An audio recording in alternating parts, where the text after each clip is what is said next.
Attorney Sal Panelo, binutata ang mga kongresista. Duterte, plano nga bang suntukin si De Lima? At may isang bida-bidang congressman na sinupalpal. Sa totoo lang, hindi natin ito masyadong kilala, pero biglang nagbida-bida itong congressman na to.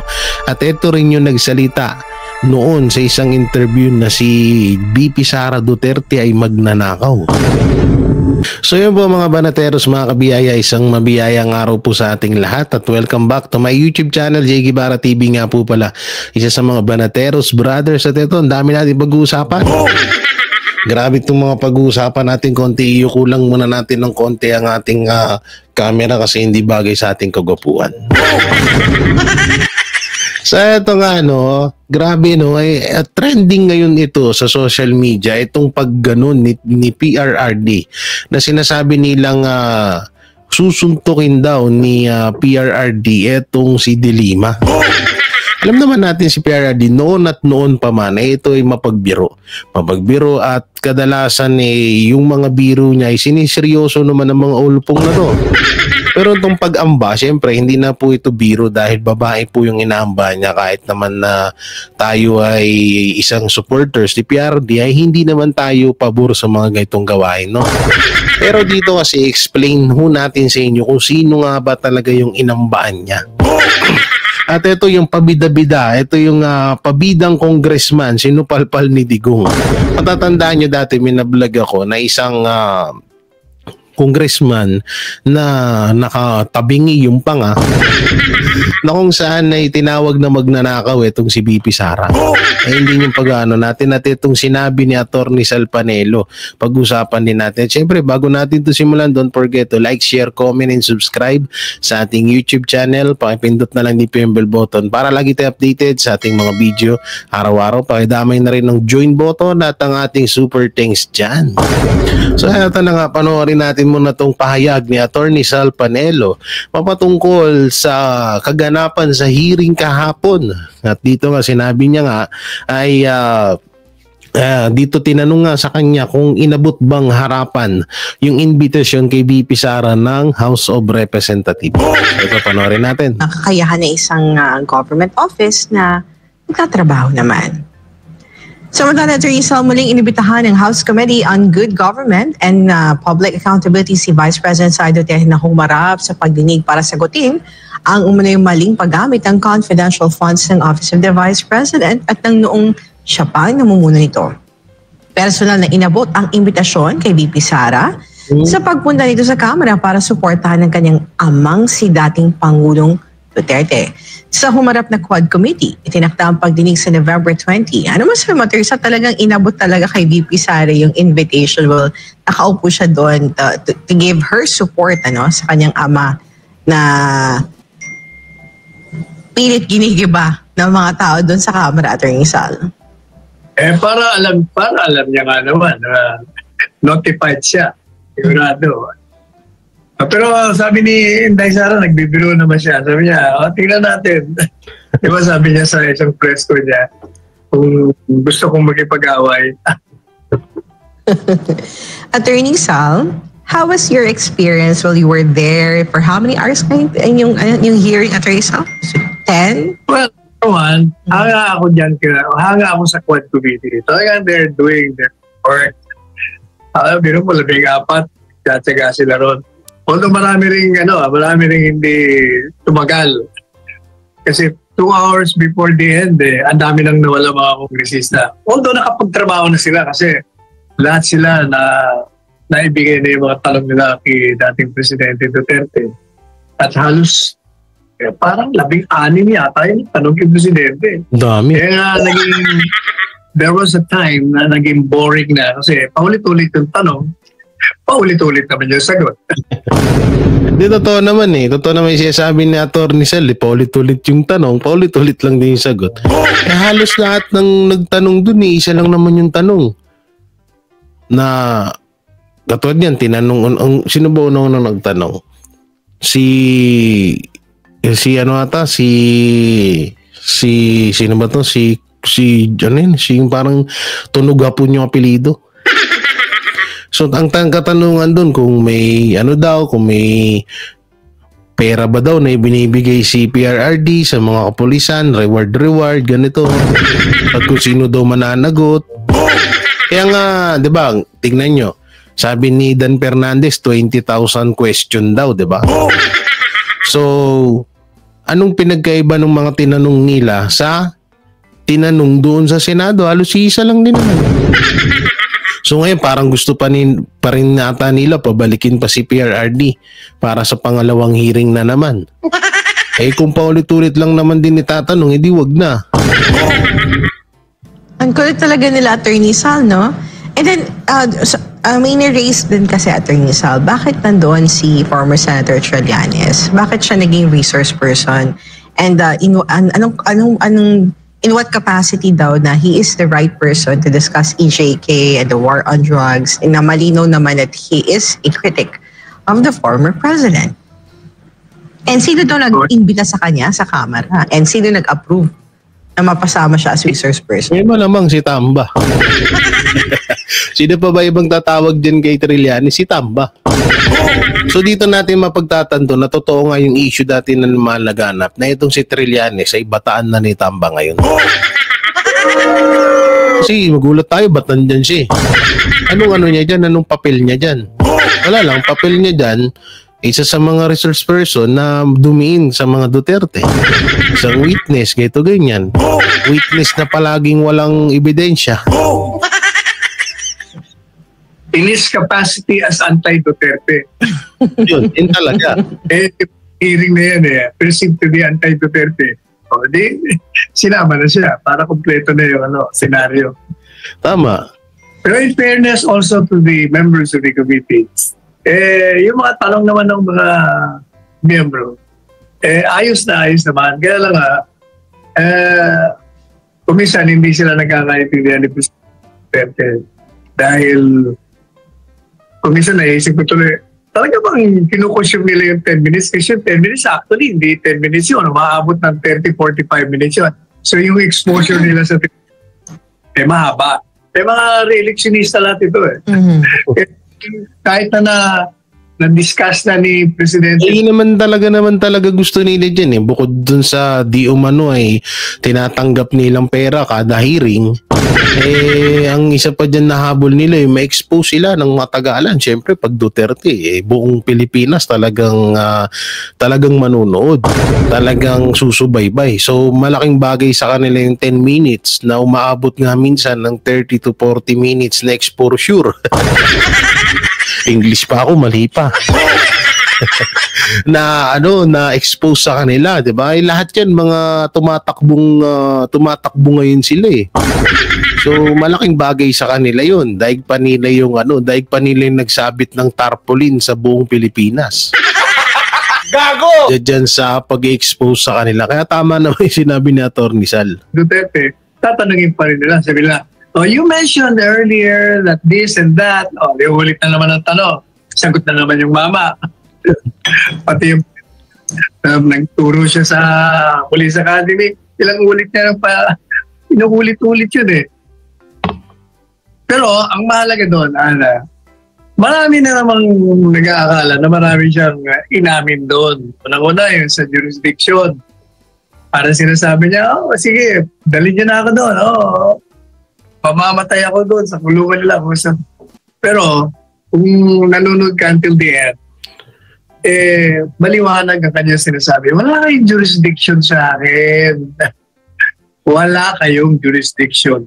Kaya nga yun isa pa yun sa nagustuhan ko sa sinabi ni PRRD na hanggang ngayon hindi rin natin mapagtanto na sinasabi nga ni PRRD, kung may nagawa akong kasalanan at kung may kung iimbestigahan niyo ako, di harapin ko sa korte. 'Di ba? Magsampa kayo ng kaso, harapin ko kahit saan. Bakit nyo pa kailangan papuntahin ng ICC? Wala naman jurisdiction dito sa atin yan. 'Di ba? Napakaganda na nun. At isa pa sa pinagtatakahod natin dito, ang tagal-tagal na ba't tayo nilang sampahan ng kaso si PRRD? Para maharap niya yan sa korte, di ba? Ganun lang kasimple. So lahat nga to ay talagang propaganda ng gobyerno para siraan at walang yain ng mga Duterte at magmukhang masama sa mga mata ng mga Pilipino. Yun talaga yun. Biruin mo, sinabihan na nga mismo. Sila na yung inutusan na, dali nyo sa husgado. Doon ko haharapin. Basta dito sa Pilipinas, kung makulong man ako, dito pa rin ako sa Pilipinas. Okay sa akin, walang problema. Hindi yung tipong papakailaman ako ng mga Amerikano. Sino sila? Hindi naman sila tiga rito. Yun ang mahalaga doon. Kaya kahit ano pang nauna, ang pinakahuling statement niya wala kayong jurisdiction. Di ba? Pinagawain yung mga jurisdiction. Natatawa nga ako sa mga pahayag ng lahat ng abogado ron Mukhang hindi naman nila pinag-aralan yung Rome Statute. Kasi both sides, mali ang paliwanag Ang paliwanag talaga niya, bakit walang jurisdiction? Number one, walang jurisdiction dahil sabi nga ni Presidente Duterte, yun ang unang teorya niya, na hindi niyo pinablish nakarang administrasyon niya, dating Pangulong Pinoy, yung Rome Statute. At sa ating batas, pag hindi mo yan pinablish sa official gazette, ay walang enforceability yan, hindi ma-enforce, walang halaga yan. But assuming na meron tayong treaty, di ba? At inaproba ng Kongreso. Tingnan natin yung nakalagay sa Rome Statute. Ang nakalagay sa Rome Statute, kailangan yung member state ng ICC ay willing. Unahin natin yung unable to prosecute. Ibig sabihin, walang kakayahan kasi bagsak ang sistema legal. But kung hindi bagsak, pero unwilling to prosecute, able but unwilling, pwede kami pumasok. Yung dalawang bagay na yun, pwede silang pumasok. So nung nag-file ng kaso against the former president, ang unang ginawa ng ICC, nag-conduct sila ng preliminary examination to determine whether or not the country member, Philippines, is number one, able to prosecute. If unable to prosecute, if able to prosecute pero unwilling, papasok sila. Kasi ito lang ito pa isa dyan. Alam niyo kung bakit gigil yung bakit parang kasi siguro may mga nag-iisip sa inyo na bakit sumusunod ng ICC sa gobyerno natin? Ito kasi yan at mapapansin nyo naman, di ba? Dilawan, Pinklawan, Pulangaw ay mga magkakampi na. So sino ba yung mga bataan ng mga Amerikano? Walang iba kundi ang mga Dilawan. So maaari kaya tinutulungan nila ang gobyerno na makuha or madikdik itong si PRRD dahil hindi sila makagalaw dito At malaki rin ang galit nila dahil hindi sila nakagalaw nung panahon ni PRRD. Alam naman natin na ang Dilawan halos sunod-sunuran sa tumbong ng mga Amerikano yan. O ngayon pati yung mga Marcos din ganun na rin. So kaya nagtutulong-tulong yan sila at kaya gustong-gusto nilang pakialaman tayo ng ibang bansa, pakialaman tayo ng mga puti dito sa may sarili naman tayong batas dahil nga galit din ng mga Amerikano kay PRRD. Galit din ng ICC kay PRRD. No, yun yung isa doon at talagang kung sa lagi nga namin sinasabi, di ba? Kung ang mga adik na jeta ng 6 years, ganun din yan sila. Kasi baka nga mamaya yung mga Dilawan ng or yung mga Pinklawan Dilawan or yung mga Amerikano ang pinaka drug lord dito sa bansa natin Gago! Kaya nga nung naupo si PRRD talagang nasagasaan yung mga hanap buhay nila. Yung kanilang mga illegal na business dito. Dahil alam naman natin ilang taon pong napaupo ang mga Dilawan. Napasimula kay Cory, napasimula kay Ninoy, Kinoynoy, diba? At naging vice president pa si Leni Robredo. Kaya wag na kayong magtaka na bakit sinusuportahan sila kasi nga yun ang gustong mangyari nila dyan kasi nga gusto nilang magiganti kay PRRD. Gusto nilang magiganti sa mga Duterte. Yun lang yun, napakadali lang nun na hindi na kailangan natin pang explain yung paulit-ulit, no? So yun, tapos yun, eto naman, dito tayo sa pabida-bidang congressman. Eto siya, oh. Ito yung sinasabi ko sa inyo na si Ngiwi.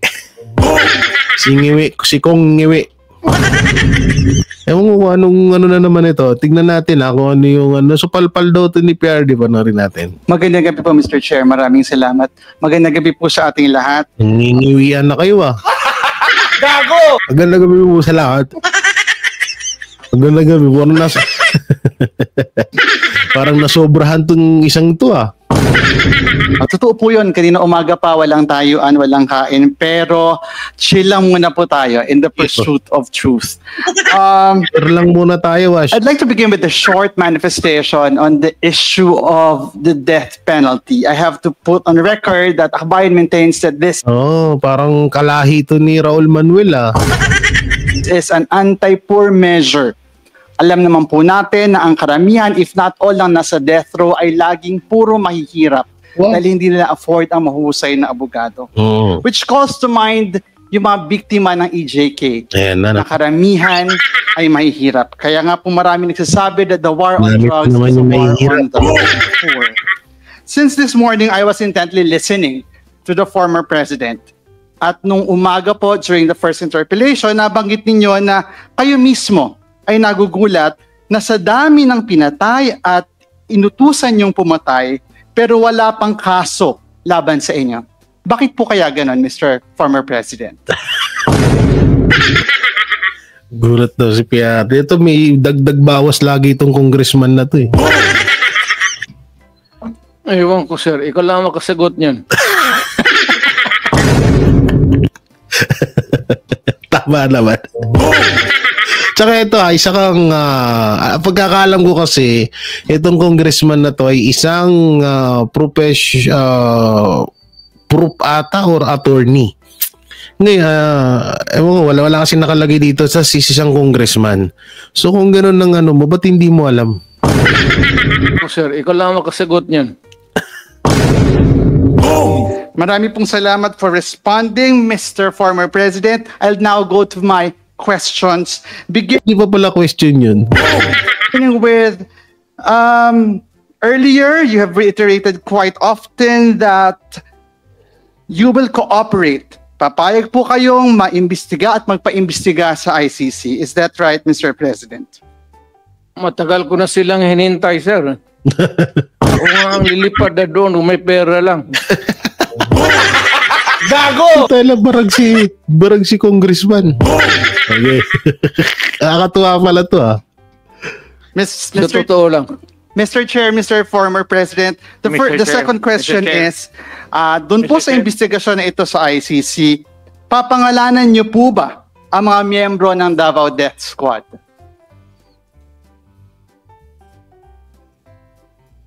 Former President, yes? Ako yun, sir. Yes. Your response? Can you turn the mic on, please? Thank you. DDS, sila lang man nagawa ng Davao Death Squad. DDS is Davao Development System. That's the correct term. Paano nyo naman nga talaga may explain yun? Paano nyo masasabi yung mga pangalan ng Davao Death Squad? Ultimong, galing lang naman yan sa media. Media lang nagpalaganap ng ganyang salita You are abusing the phrase to the detriment of my city. Wala na tuloy pumupunta doon.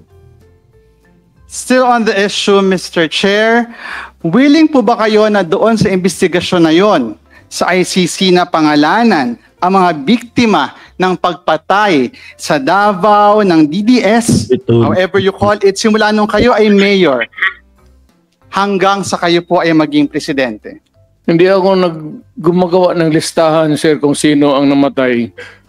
You have to go to the register of what's it? civil registrar at maybe sa police. Wag ho sa akin, hindi ako bookkeeper ng... Ang tanong katanungan nila, no? Biruin mo ito na lang tanga talaga. Bakit mo ililista yung mga napatay mo? Hindi kung nagkagipitan at nagkakasuhan, hindi nalaman nila na ang dami mong pinapatay. Sino ba namang hitman? Sino ba namang siraulong tao na nakapatay na nililista niya yung mga napatay niya? Or yung mga namatay doon sa pangyayaring yun? Tanga talaga. Para sa namatay ng mga tao.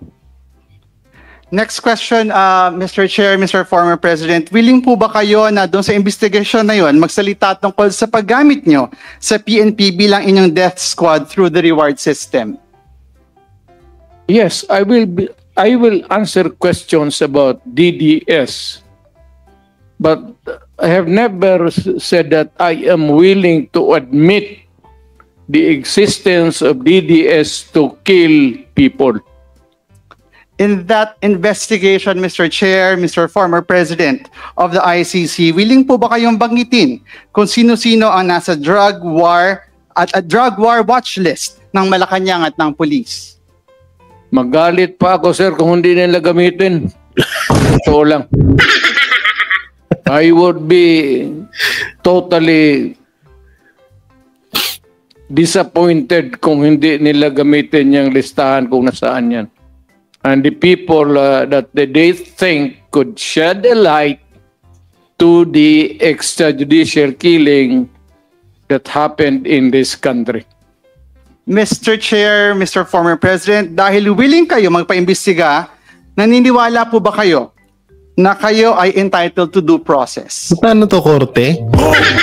Ano ba to? House hearing or korte? Parang nasa korte na si PRRD. Gago! Tarantado din tong yung pangan nito Natural. Wait lang. Ano yung tanong? Wait lang Mag-play. Imbestiga, Mr. Chair, Mr. Former President, dahil willing kayo magpaimbestiga, naniniwala po ba kayo na kayo ay entitled to due process? Natural. Mr. Chair, Mr. President. Nakakasilong tanongan, grabe. Gago! Kaya nababarag ka ni PRRD. Natural na willing siya. Kaya nga siya magpapaimbestiga Gago! President, bilang akusado, naniniwala po ba kayo na you and your co-accused deserve a fair day in court? I am not an accused. Because I'm not whoever you are pointing to as the other accused. So I cannot answer your question intelligently. Mr. Chair, for an intelligent answer to the question, perhaps I'd like to direct this question to Attorney Chel Jokno. Attorney Chel, ano po ang rights of the accused sa ICC? Parehas lang po sa mga karapatan ng isang akusado dito sa atin. Tapos yung dapat ganito yan para maging patas para magmukhang patas kahit papano yung house hearing. Dapat pinaupo diyan kahit si Sal Panelo or kasama ni Jokno, itong si isa ring Dilawan. Ngayon pareha silang itanungin dapat, 'di ba? The right to fair trial, the right to due process of law, the right to remain silent, the right against self-incrimination. So ito pa, ang pinakakupal dito sa tanungan na to. Alam naman nilang attorney si PRRD, bakit kailangan pang tanungin kay Jokno? Gago! Isa lang naman halos lahat ng pinag-aaralan ng mga attorney. Ay, naku po. The right to confront witnesses and cross-examine them. Halos magkatumbas po yan.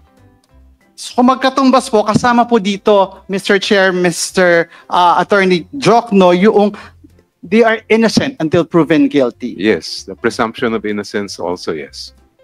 Thank you very much. Bossing congressman to si Shell, Shell ba to? Shell Chokno. Kaya kaya nandyan yan Attorney Jokno. Joke no pa. I'd like to end this very quick round of questions with this short manifestation, a reflection perhaps. Medyo nakakabagabag po na yung mga biktima ng EJK ay hindi na-afford nung parehong treatment na makukuha ng mga kakasuhan at kinasuhan sa ICC. Hindi po ito in-afford sa lahat ng pinatukhang, lahat ng nasa watch list. Hindi man lang nakatapak sa korte, hindi nagkaroon ng fair day in court. Nahatulan agad at nahatulan ng guilty. Ito pong mga makakasuhan po, I'm not yet done, Mr. Former President, Mr. Chair. Napakaswerte po. Should the former president face the ICC na hindi niya mararanasan ito dahil makakaranas siya doon ng due process na ipinagkakit sa mga biktima ng tukhang at extrajudicial killings. That would be all, Mr. Chair. As promised, I will not consume my time. I will respond by saying, sir, that I'm waiting for the warrant of arrest of the ICC at saan ba, sa Hague ba yan? Hindi pa ako nakapunta doon. Libre yan. Baski nag-handcuff ako, I would be very willing to go there. Anytime. Totoo yan. Sa edad ko na ito, I'd rather spend my time. Maganda ang prisuhan doon, sir. Komportable. Doon na lang ako magtapos ng buhay ko. Putay na barag yung congressman. Pa kasi napadpad yan dun. Kasi napadpad yung congressman na yan ano talaga yan, wala kang parang sila Franz Castro lang yan, wala kang tawag dito, wala kang makukuhang maganda niya kundi puro pang sasabutahin lang yan sa mga Duterte. Samantalang nandito na tayo, ito yung topic ngayon ito yung nagbabiral sa social media na kung saan ay inambaan daw ng suntok itong si PRRD. Inambaan ng suntok ni PRRD itong si De Lima. Kasi dito sa video to, hindi naman si De Lima talaga yung ginanunan. Pagkakaalam ko rito, si Trillanes.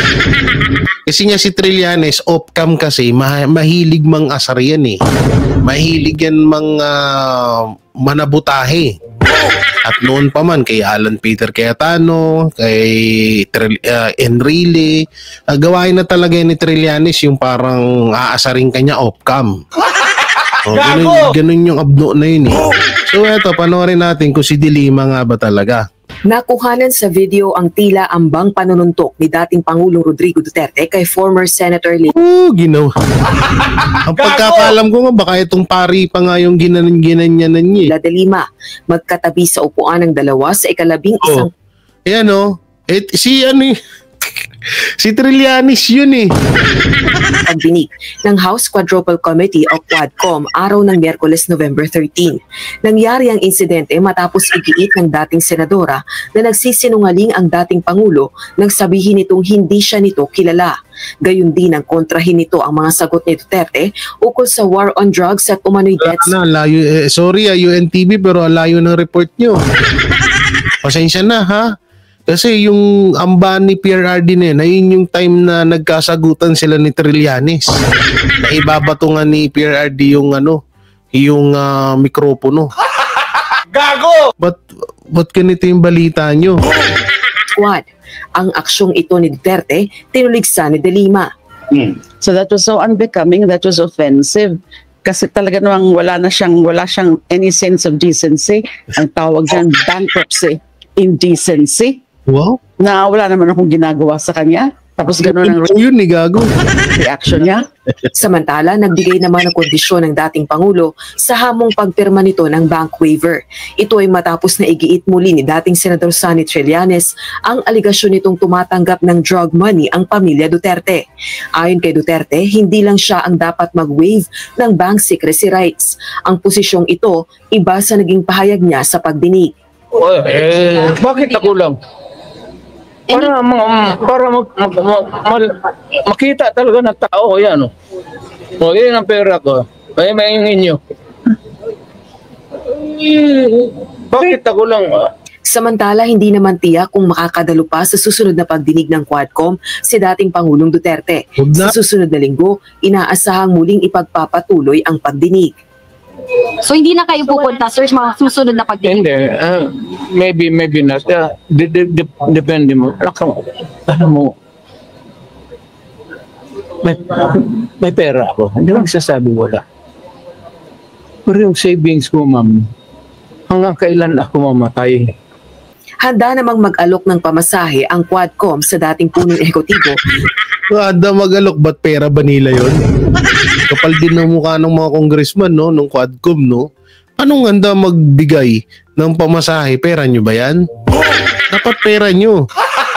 Gago! Kaya una-una, hindi tatanggapin ni PRRD yan. Gawa ng minsan, hindi umasa or hindi tumanggap si PRRD ng pera na alam niyang galing sa kaban ng bayan. Tapos kayo bibigyan nyo ngayon, kapal nyo naman. Hindi sa iba pang mahalagang testigo at kaanak ng EJK victims upang makadalo ang mga ito sa pagdinig. Matapos naman ang 12 oras na legislative inquiry, walang napatawan ng contempt at detention order. Ito ay kahit ilang beses nagkaroon ng tensyon sa pagdinig. Today's committee hearing, naging cooperative lahat, no, ng ating mga resource persons, no? Including the former president. Nagpasalamat din ang overall chairperson ng 4 House panels sa ginawang pagpipigil ng dating punong ehekutibo na makapagmura habang isinasagawa ang hearing. Rosa Licoz, UNTV News and Rescue. Una doon sa issue na ito yung pag-amba. Ay, asan yan? Nawala. Asan yan? Wait lang. Ayan, itong pag-amba di umano ni PRRD. Ano po ito, no? Una, ito po yung nangyaring gulo. Kaya yung sinabihan siya ni Trillanes na gusto mo ngayon na, gano'n. So yun yan, hindi yan yung nananahimik si Dilimay ng bahan ni PRD, hindi yan yun. Medyo nagkulang lang yung UNTV dito. Pangalawa, para sa akin, wag nang dumalo si PRD dyan sa hearing na yan, paulit-ulit lang. Gago! Ulit-ulit lang yung tanong dyan, tapos magsasayang na sila ng pera dyan. May milyon ng ginagastos dyan, tapos baka nga bilyon kasi may mga sahod pa daw, di umano. Yung mga congressman kada hearing. Sa joke ni Pulong yun, hindi galing yun sa akin. So yun, para sa akin hindi to, masyado lang tong issue na mapatungkol sa amba-amba ni PRRD. Hindi naman ganyan niya si PRRD, hindi yan umaano ng mga babae, huy. So yun mga banateros, mga kabiyaya, nung may kukomento nyo sa mga napag-usapan natin, comment nyo lang po dyan sa baba. Siyempre, don't forget to like, share, comment, and subscribe sa ating YouTube channel. Pindot na lang din po yung bell button para lagi tayo updated sa ating mga video araw-araw. So maraming salamat. Ingat po kayo palaging. God bless and peace and bye-bye. Yan ang banateros, walang inuurungan. Pag tama palakpakan, pag mali ay babanatan. Yan ang banateros, boses ng ordinaryong Pilipino. Banateros ay walang makakaawan, walang inuurungan. Banateros ay tinutulungan.